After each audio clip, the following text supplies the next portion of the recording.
6 years after Superstorm Sandy, and there are still families struggling to finish repairing their homes. That's because their contractor stopped working.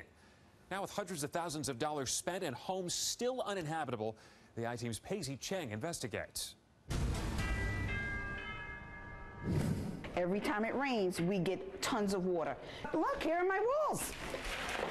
It was originally, it's going to be finished in 4 months. Then 6 months came, a year came, and it's like, this is never going to end. Their walls laid bare, holes in their floors, and no sign of recovery. These Sandy victims are still feeling the sting 6 years later. I was mandated because I was 50% more than 50% damage on my property.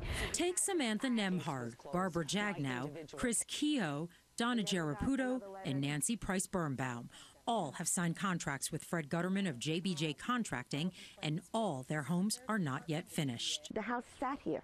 The fate of these homes are literally up in the air after they say Gutterman stopped working on them. He said, well, give me another $50,000 and I'll get the project going again. It was always a story that he had to pay one of his subcontractors, or he had to do this, or he had to do that. But then the subcontractors went after the homeowners. And it's not just about him now, you find you have liens on your house. To date, the Nassau County Consumer Affairs Department has received 52 complaints about Gutterman. And according to the county, he's not a licensed contractor.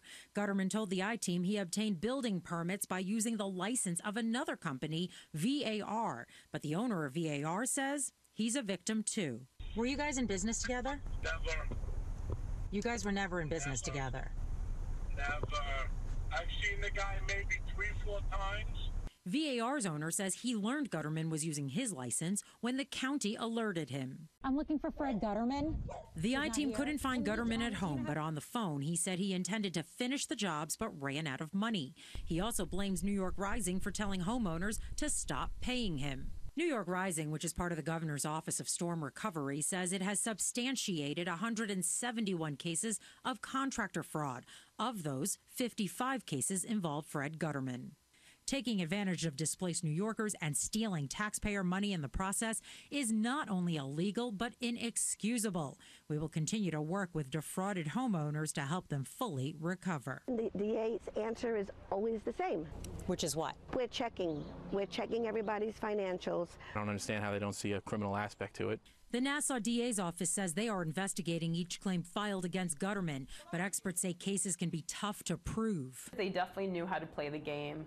Toro Law Center attorney Melissa Luckman has helped dozens of Sandy victims and says many contractors know how to dodge charges. By completing some portion of a project, the DA's office has said it's very hard to show that the contractor intended to take these funds and to steal these funds. While the authorities investigate, these families are exhausting options to return home. Many have applied for additional financial help from New York Rising. I want to see justice with Fred and find out what he did with the money. Paisley Cheng, News 4, New York.